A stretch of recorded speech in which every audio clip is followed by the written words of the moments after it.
Mariette Mulaire is President and CEO of the World Trade Center Winnipeg, the trade partner for the province of Manitoba.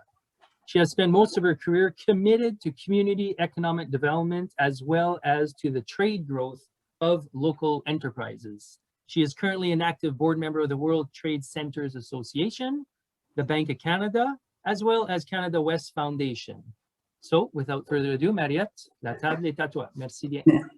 Merci, Joël, and merci, Joe. That was great. I think the message is important, what you just said about EDAM and EDAM's role. Yeah, we've been involved. I've got my colleague here, Nicole Fontaine, that keeps us abreast of what's going on in EDAM, and you guys are impressive. So thanks for having me. This is great. So World Trade Center, I think most of you know it because, well, that Nicole has helped promote us a lot, and thank you, Nicole, for that. But World Trade Center Winnipeg, so you say, oh, World Trade Center Winnipeg, are you guys just for, you know, global exporting and for Winnipeg? And no. So we belong to the World Trade Center network, and everybody uses the city name. So it's because most people remember the name of the city and not the province. Like people know Paris, but they don't know that it's in the province of Île-de-France, right? For example, so we have to use, but we do serve all of Manitoba. That's our mandate. We do also serve all different industries, and we also serve businesses wherever they're at. So we've spoken about, Joe was just talking about the small entrepreneurs. Joël, you gave an example of some of them. Where do you start? Where do you go? Well, absolutely, World Trade Center can help in there too. And I'll explain, I'll go through that. We really meet the client where they're at. Now, of course, our wish is that they become strong, so locally well-developed, have access to the tools, like you mentioned, Joël, but then eventually maybe looking outside the markets, expanding, looking at maybe new products, new markets. So that's kind of where we are looking to bring value. So as mentioned before, we're one of the partners for trade. So if you can see there, there's really 7 groups that have been identified by the province, and we see the rural one is almost there. So right on, because we're really anxious to have that new partner too, to add to everybody else. And of course, we work a lot with the sector councils and the chambers of commerce because those are key partners for us. So what do we do? Okay, well, basically, if you know if anybody's looking for starting a business or expanding or wanting to know where they fit, we have a gang, and this is a quick little screenshot. This is our new world.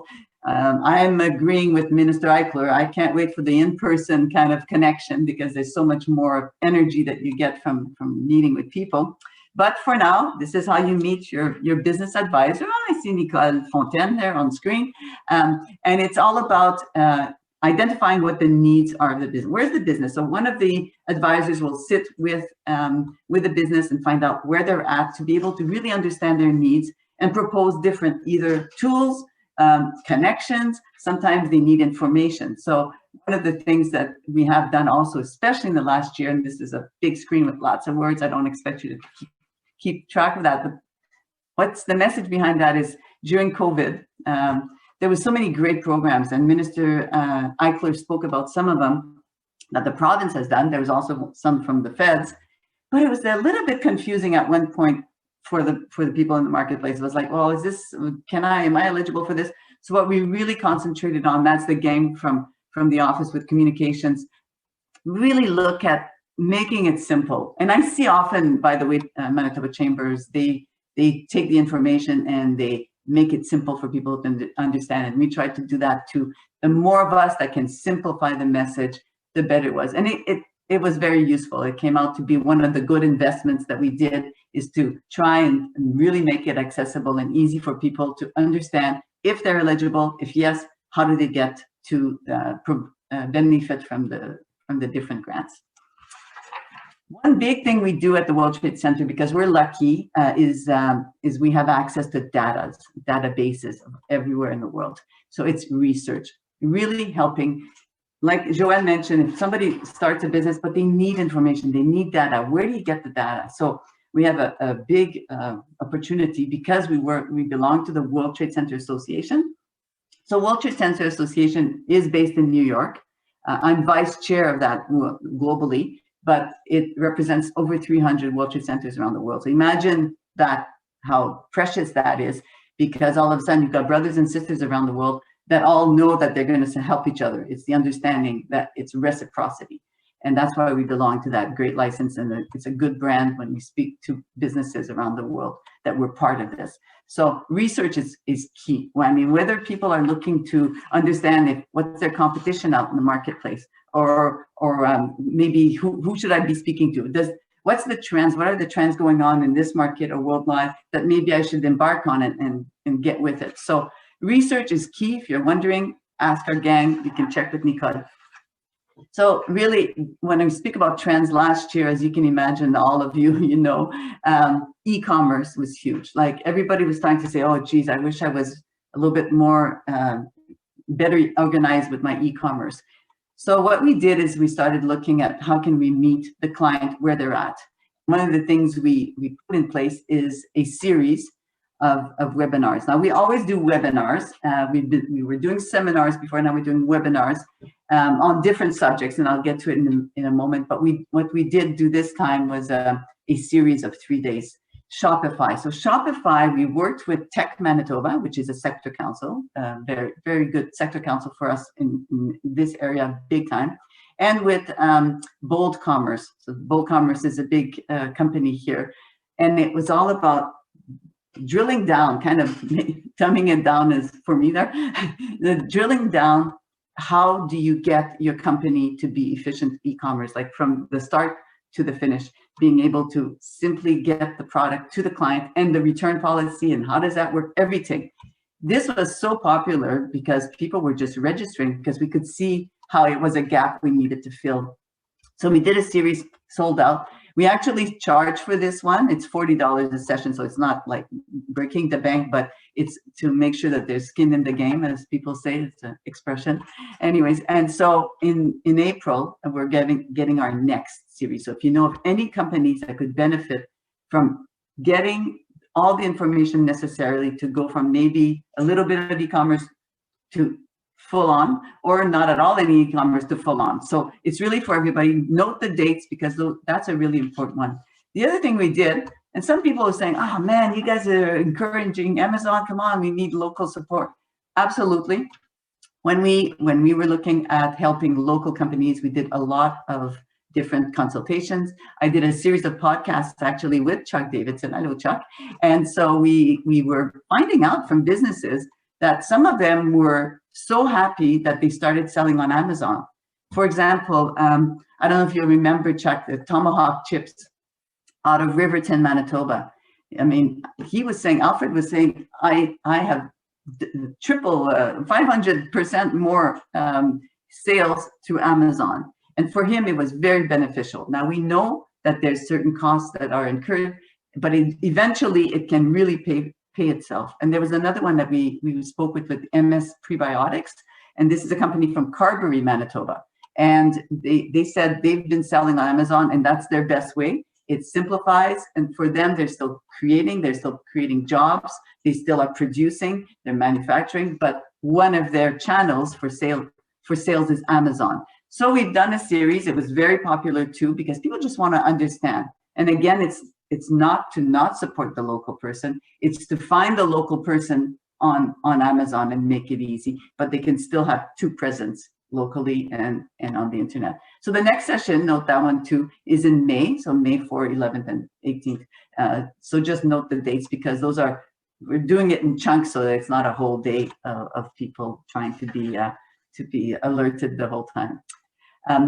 Spoke about webinars, so you can imagine webinars are so key when you're looking at hiring somebody. If you don't know the rules of the game, if you are looking at all the opportunities that government has, a lot of RFP to answer, but you don't know, it's a little bit scary. But there's a whole bunch of things that government are buying that our companies can be producing. For example, we've seen a lot of that during COVID PPE, the personal protective equipment. So government was looking for that. Who can provide? And our small businesses really pivoted. It was impressive even to see the distilleries selling hand sanitizers, but there's so much more too that companies can offer, not just COVID, not just PPE, but a whole bunch of products and goods that government and services that governments are looking to buy from its local businesses. So that's a great series to the procurement series. And we are, of course, providing the business plan. This is going to be a little bit more scaled, a little bit more precise. So stay tuned on that one, because we're developing a program that's going to be a little bit more easier to go through. But like I mentioned in the beginning, we are World Trade Centers, so we definitely would love to see companies that start, grow, and expand and look for new clients, maybe outside the Manitoba borders, because with 1.2 million people here, population, some companies need to look at clients outside of Manitoba. So we have a great program, which is kind of our signature program, called the TAP, Trade Accelerator Program. This started in World Trade Center, Toronto, and Toronto started providing this. We looked at it and said, wow, this is such a good program, because it's a bulletproof export plan that people get at the end. So imagine you don't know where to start. You've got a template. You have access to experts. You have an expert in the legal part, in the human resource, in the supply chain management, in marketing. How do you determine yourself out there in the marketplace? What's your value proposition? Every piece of the business is looked at with a professional, with an expert. So you can see that the person that is in the plan and in the program, the participant, can have access to all this expertise, and it's $500. I think now it's even less than that through the COVID, because we're having to pay some certain costs.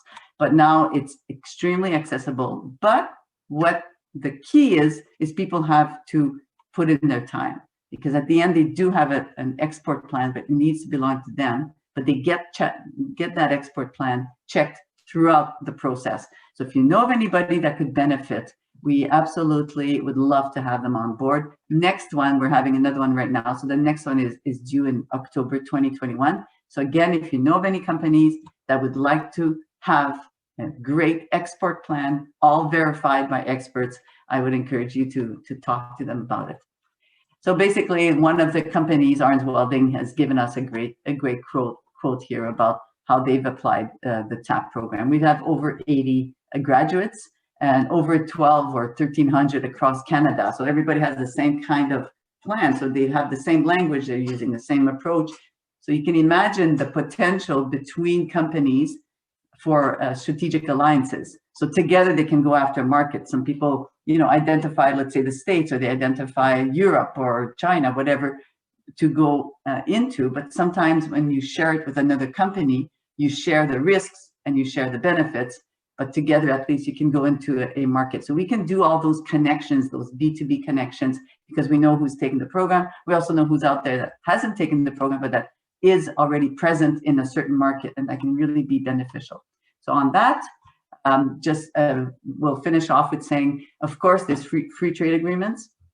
We hear about another free trade agreement being signed, and do we really understand what it means for the clients? And we try and bring it, really scale it down and explain it to people.